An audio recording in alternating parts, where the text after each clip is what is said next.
President Trump set to ring in the new year with a pretty ambitious agenda, including a major infrastructure push next month.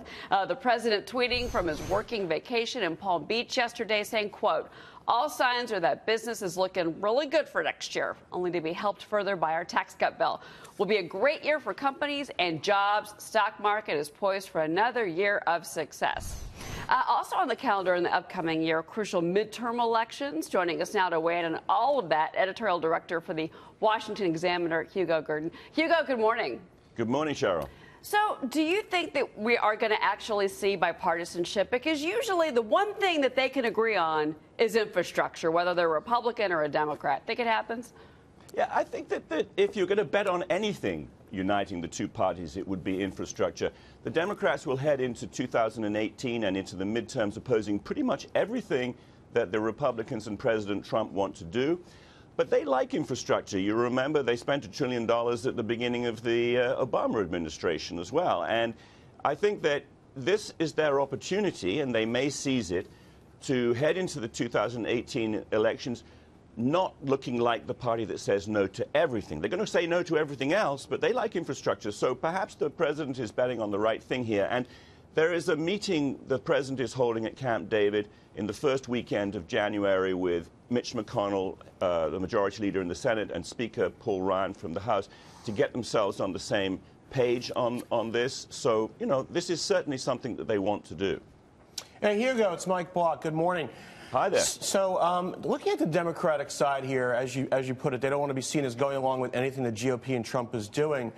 We've heard from some of the folks, Democrats in Congress, that they would be willing to work with Trump if he's willing to work with them. What is it going to take to really get this going? Folks like infrastructure, as you said, but is it going to take Chuck Schumer and Nancy Pelosi themselves to reach across the aisle or accept the invitation across the aisle?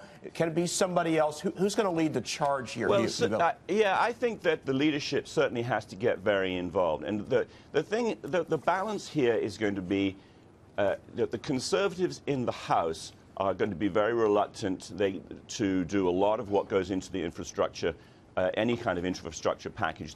We can see that these things can become kind of boondoggles for favored groups. And the more that you lose the Republican conservatives, the more Democrats you have to get on board. And in order to get them on board, the more goodies you have to give them. They're going to be looking out for things in their own districts. They're going to be looking out for pet projects.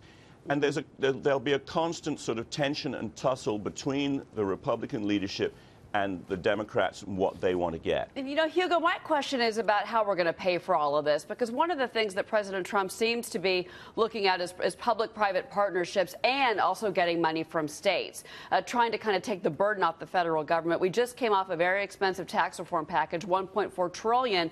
Do you think that the public-private partnership is something that Democrats can accept?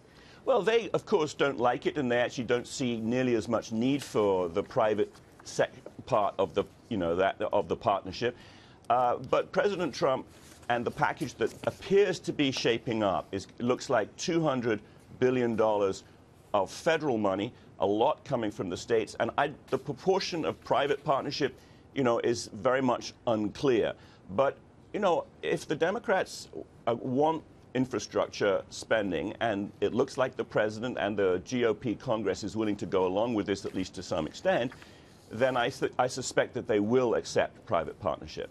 Hugo, hi, James Freeman here at the Wall Street Journal. I'm wondering about the rules that this is going to happen under. Do you suppose there will be any reform of the things that make it so long, so difficult, so costly to build roads and bridges? And I'm talking about requirements to use union labor, environmental impact statements. Are we going to see any reform here as part of this deal?